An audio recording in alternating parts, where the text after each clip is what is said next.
Perkenalkan, kami dari kelompok 5 ingin mempresentasikan tentang sejarah Bani Umayyah di Damaskus. Dinasti Umayyah adalah kerajaan Islam pertama yang didirikan oleh Umayyah bin Abu Sufyan pada tahun 41 Hijriah sampai dengan 661 Masehi. Setelah Mu'ayyah diangkat menjadi khalifah, sistem pemerintahannya berubah menjadi monarki hereditaris atau kerajaan turun-temurun. Muawiyah bin Abu Sufyan adalah pendiri dinasti Umayyah yang berasal dari suku Quraisy keturunan Bani Umayyah yang merupakan khalifah pertama dari tahun 661 sampai 750 Masehi. Nama lengkapnya ialah Muawiyah bin Abi Harb bin Umayyah bin Abdi Syam bin Manaf. Muawiyah lahir 4 tahun menjelang Nabi Muhammad SAW, menjalankan dakwah Islam di kota Mekah. Ia beriman dalam usia muda dan ikut hijrah bersama Nabi Muhammad SAW ke Yasrib. Muawiyah termasuk salah seorang pencatat wahyu dan turut berperan dalam beberapa peperangan bersama Nabi Muhammad SAW. Jatuhnya Khalifah Ali bin Abi Thalib dan naiknya Muawiyah juga disebabkan keberhasilan pihak Khawarij atau kelompok yang membangkang dari Ali membunuh Khalifah Ali. Meskipun kemudian tampuk kekuasaan dipegang oleh putranya Hasan, namun tanpa dukungan yang kuat dan kondisi politik yang kacau, akhirnya kepemimpinannya pun hanya bertahan sampai beberapa bulan. Akhirnya dengan jiwa besar Hasan bin Ali menyerahkan tatah kepada pemerintahan Muawiyah dengan 3 syarat, yaitu Muawiyah harus menjamin keselamatan seluruh keluarganya, Muawiyah harus menjaga nama baik Khalifah Ali bin Abi Thalib, dan setelah Muawiyah meninggal, jabatan kepemimpinan harus diserahkan kepada kaum muslimin secara bermusyawarah. Perjanjian tersebut dibuat pada tahun 661 Masehi sampai dengan 41 Hijriah, disebut dengan Al-Jamaah atau Tahun Persatuan. Karena pada tahun ini semua umat Islam sepakat atas kekhalifahan Muawiyah dengan gelar Amir al-Mu'minin. Selama 90 tahun, Daulah Muawiyah tercatat memiliki 4 khalifah atau pemimpin. Khalifah yang pertama adalah Muawiyah bin Abu Sufyan, dan khalifah yang terakhir adalah Marwan bin Muhammad. Adapun khalifah yang pernah memimpin Daulah Umayyah di Damaskus dapat kalian ketahui. Yang pertama, Muawiyah bin Abu Sufyan atau Muawiyah I.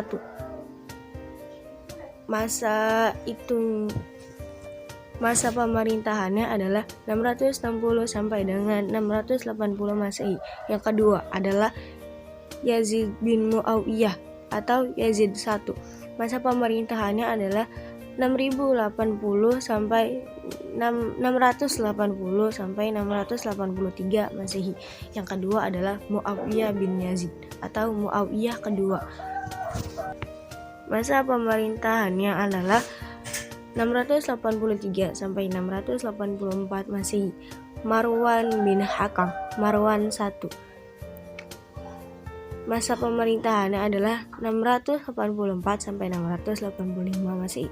Hanya 1 tahun ya. Abdul Malik bin Marwan. Masa pemerintahannya adalah 685 sampai 705 Masehi. Yang keenam adalah Al-Walid bin Abdul Malik, Al-Walid atau Al-Walid I. Masa pemerintahannya adalah 705 sampai 715 Masehi. Yang ketujuh, Sulaiman bin Abdul Malik. Masa pemerintahannya adalah 715 sampai 717 Masehi. Yang kedelapan adalah Umar bin Abdul Aziz atau Umar kedua. Masa pemerintahannya adalah 717 sampai 720 Masehi. Yazid bin Abdul Malik atau Yazid kedua. Masa pemerintahannya adalah 720 sampai dengan 724 Masehi. Yang ke-10 adalah Hisham bin Abdul Malik.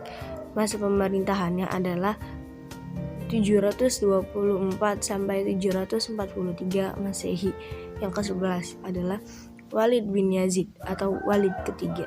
Masa pemerintahannya adalah 743 sampai 744 Masehi. Yang ke-12 adalah Yazid bin Walid atau Yazid ketiga. Masa pemerintahan adalah 744 Masehi.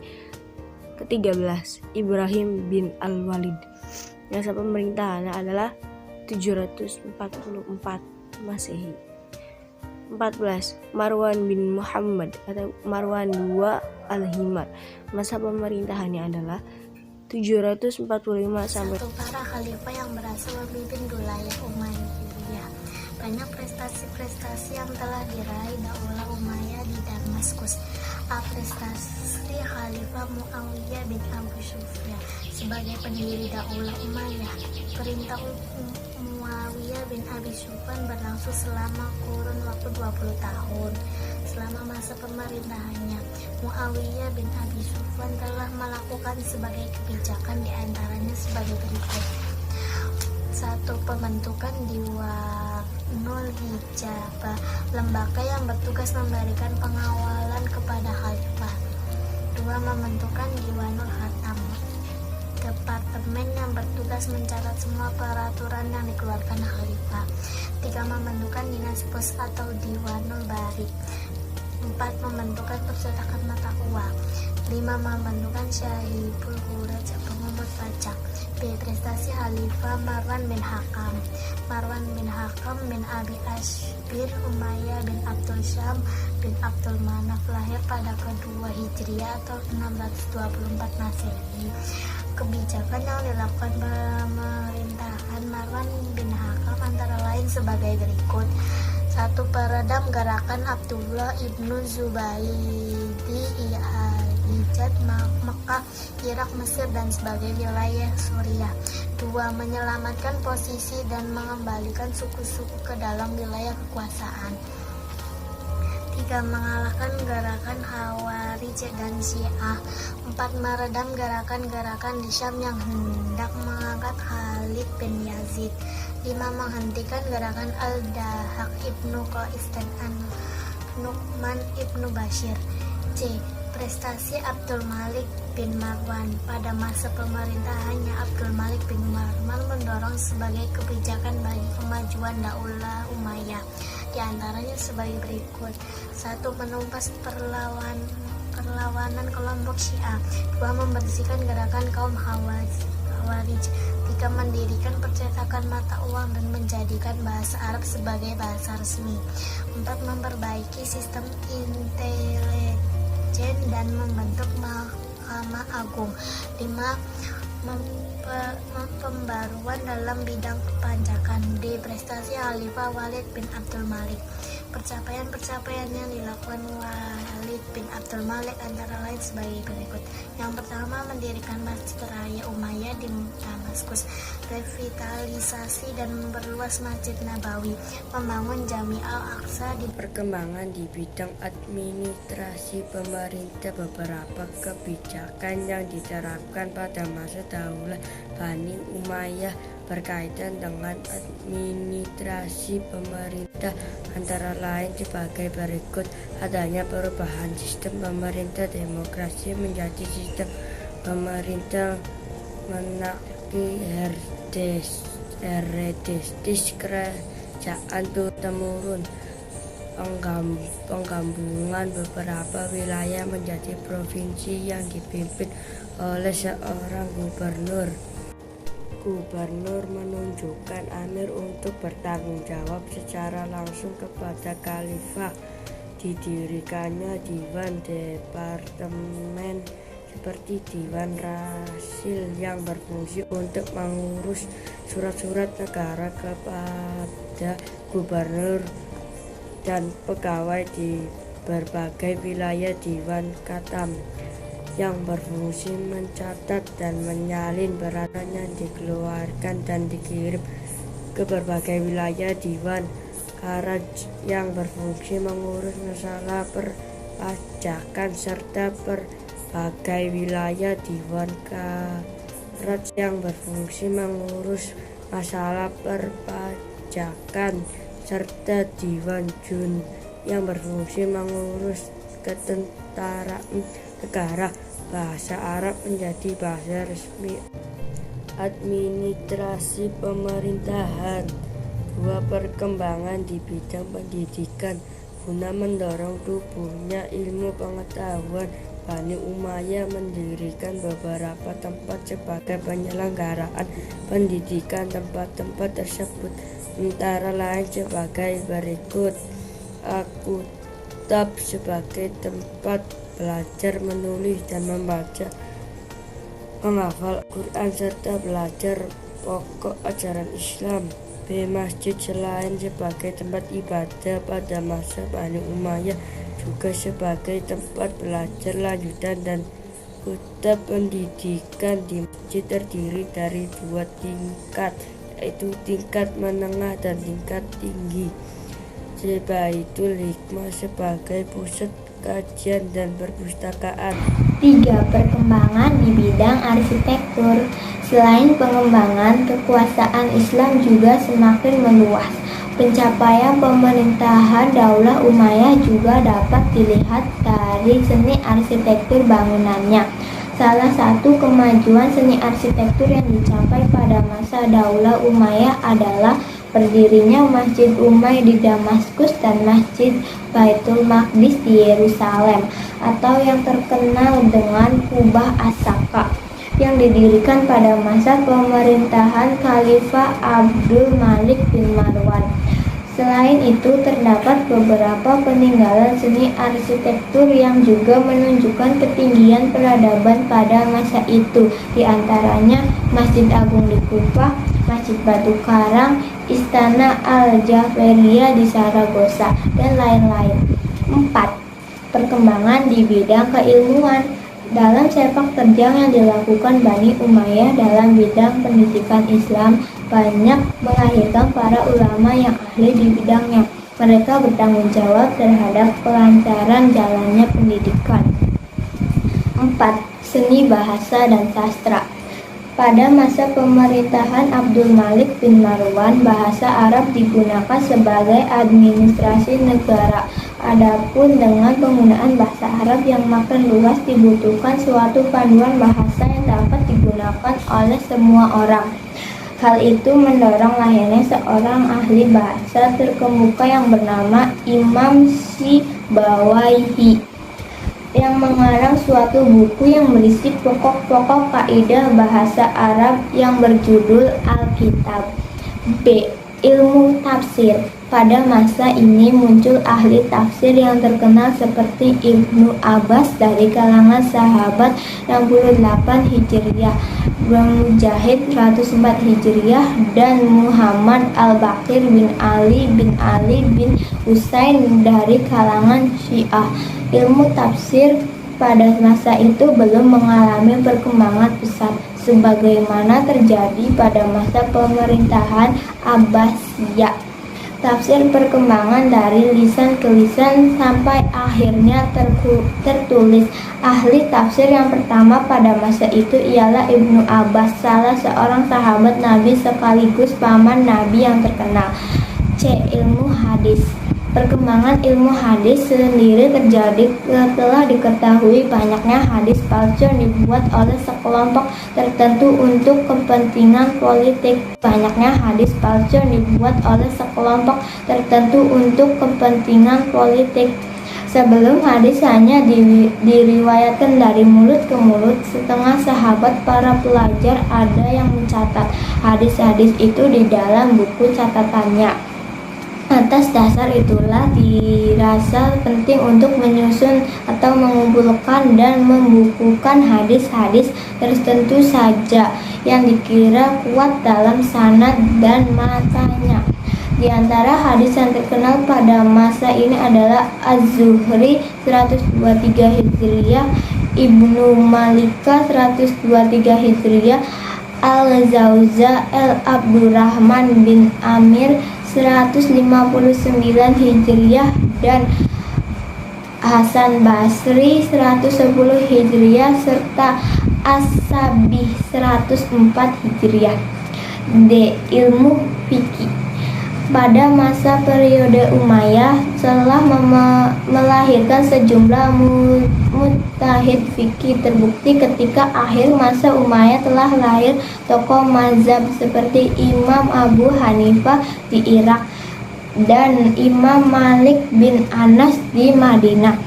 Sementara Imam Syafi'i dan Imam Ahmad bin Hambal lahir pada masa dinasti Abbasiyah. Pada bidang fikih, Umayyah di Spanyol menganut mazhab Maliki. Maka para ulama memperkenalkan materi-materi fikih dari mazhab Imam Maliki. Para ulama yang memperkenalkan mazhab ini adalah Jian bin Abdul Al-Rahman. Perkembangan selanjutnya ditentukan Ibnu Yahya yang menjadi qadhi pada masa Hisyam bin Abdurrahman. Ahli-ahli fikih lainnya adalah Abu Bakar bin Al-Uqhiyah, Muzir bin Sa'id Al-Baluti, dan Ibnu Hasim. Kemudian Abu Bakar Al-Khutiyah, Munzir bin Sa'id Al-Baluti, dan Ibnu Hasim. Ilmu kimia. Khalifah Yazid bin Muawiyah, seorang khalifah yang pertama kali menyuruh menerjemahkan buku-buku berbahasa Yunani ke dalam bahasa Arab. Beliau mendatangkan beberapa orang Romawi yang bermukim di Mesir, di antaranya Marianis, seorang pendeta yang mengajarkan ilmu kimia. Ilmu kedokteran. Pada masa Bani Umayyah, ilmu kedokteran juga berkembang pesat. Pada masa pemerintahan Khalifah Walid bin Abdul Malik didirikan sekolah tinggi kedokteran, memerintahkan para dokter untuk melakukan penelitian, mengaji para dokter yang bertugas di lembaga itu. Selain itu, mengembangkan ilmu kedokteran, Khalifah juga meminta bantuan para dokter dari Persia. Tokoh yang berhasil dalam ilmu kedokteran misalnya Haris bin Kildah dan Khalid bin Yazid. G. Musik dan kesenian. Di bidang ini dikenal seorang tokoh bernama Hasan bin Nafi yang berjuluk Zaryah. Dia juga terkenal sebagai pengubah lagu dan sering mengajarkan ilmunya kepada siapa saja, sehingga kemasyhurannya makin meluas. 5. Perkembangan di bidang politik dan pemerintahan. Dalam rangka menertibkan administrasi dan pemerintahan, Bani Umayyah membentuk 5 lembaga pemerintahan, yaitu sebagai berikut. A. Lembaga politik atau An-Nizamus Siyasi, dengan membentuk pasukan pengawal khalifah yang disebut Al-Hijabah atau ajudan yang bertugas menjaga keamanan dan keselamatan khalifah untuk menghindari terjadinya pembunuhan terhadap khalifah seperti yang terjadi terhadap Khulafaur Rasyidin. B. Lembaga keuangan atau An-Nizamul Mali, yang berfungsi sebagai tempat pengolahan sumber pendapatan pemerintahan yang berasal dari haraj atau pajak penghasilan tanah pertanian, jizyah atau pajak individu masyarakat non-muslim, dan usyur atau hasil pajak perdagangan impor. C. Lembaga tata usaha atau An-Nizam al-Idari, dengan mendirikan Diwan Al-Kharaj atau Departemen Pajak, Diwan Ar-Rasail atau Departemen Pos dan Persuratan, Diwan Al-Mushtaghilat atau Departemen Kepentingan Umum, dan Diwan Al-Khotim atau Departemen Arsip. D. Lembaga kehakiman atau An-Nizamul Qadai, dibentuk untuk menciptakan keadilan dan memberikan perlindungan hukum bagi masyarakat dengan menunjuk Al-Qada, Al-Hisbah, dan Al-Nadhar fil Madlalim. Pemutusan perkara dilakukan melakukan ijtihad terlebih dahulu yang berdasarkan hukum yang ada dalam Al-Quran dan hadis. Lembaga ketentaraan atau An-Nizamul Harbi dibentuk untuk memperkuat militer dalam melakukan ekspansi dan menangani gangguan keamanan dari para pemberontak. Bani Umayyah juga membentuk Diwanul Kitabah yang mengurus urusan pemerintah. Diwanul Kitabah terdiri dari 5 orang, yaitu sebagai berikut. 1. Sekretaris Persuratan atau Katibur Rasail. 2. Sekretaris Keuangan atau Katibul Kharaj. 3. Sekretaris Tentara atau Katibul Jundi. 4. Sekretaris Kepolisian atau Katibul Syurtah. 5. Sekretaris Kehakiman atau Katibul Haddi.